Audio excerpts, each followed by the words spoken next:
नमस्कार दोस्तों, आपका एक बार फिर से स्वागत है आपके अपने YouTube चैनल पे। इस वीडियो में हम लोग देखने वाले हैं कि गणित किट के माध्यम से कोणों का मापन किस प्रकार करते हैं। तो सबसे पहले कोणों के मापन के लिए जो है सबसे पहले एक 360 डिग्री का एक चांदा चाहिए होगा, 2 स्केल्स हमको चाहिए होंगी और एक स्क्रू चाहिए होगा जिसकी सहायता से हम स्केल्स को रोकेंगे। तो हमने एक चांदे में 2 स्केल्स को स्क्रू की सहायता से यहाँ पे इसको लगा लिया है। उसके बाद इस स्केल में से एक स्केल को यहाँ पे देखते हैं, ये 360 डिग्री का है। तो ये 360 में 10 से लेके 360 तक इसमें एंगल दिए हुए हैं। तो सबसे पहले हम एक स्केल की जो है उसको हम सबसे पहले 360 डिग्री पे एकदम अलाइंड कर लेंगे, सीधा कर लेंगे।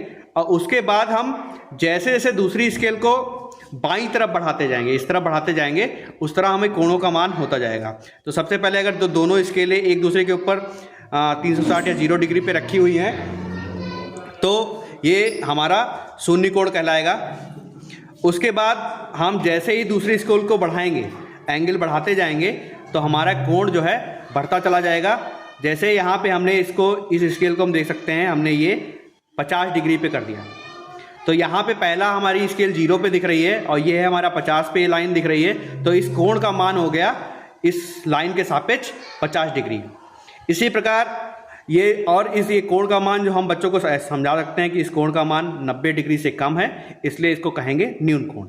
इसी तरह इसको हम जब आगे बढ़ाएंगे दूसरी स्केल को स्थिर कर रखते हुए और इसको जब ले जाएंगे 90 डिग्री पे, या अब यहाँ पे 90 के सीध में आ गया है और ये 0 पे है, तो इस कोण का मान हो गया 90 डिग्री और ये कोण कहलाएगा हमारा समकोण।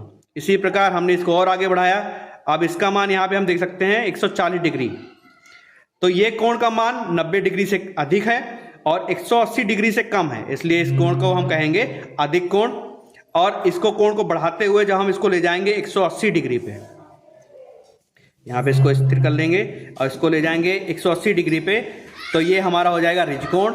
इसी तरह 180 से ज़्यादा ले जाएंगे तो हो जाएगा बृहद कोण, और जब हम इसको पूरा घुमा देंगे तो ये हमारा हो जाएगा 360 डिग्री। इस तरह हम कोणों को मान समझा सकते हैं। यहाँ पे एक चीज़ और ध्यान देने वाली बात है, अगर हमने जैसे पहले स्केल में हमने इसका मान, हमने यहाँ पे इसको शून्य पे रखा था, 360 डिग्री या शून्य पे रखा था। अब इसको हम क्या करें, इसको हमने 10 डिग्री पे कर दिया।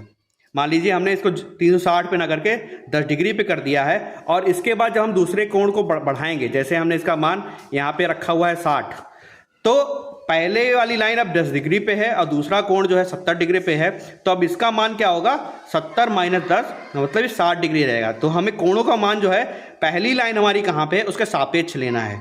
तो 10 है और ये 70 है, तो इसका मान हो गया 60। इसी तरह अगर हम इसको 110 पे रखेंगे और ये 10 पे है, तो इसका कोण का मान हो जाएगा 110 माइनस 10 बराबर 100 डिग्री।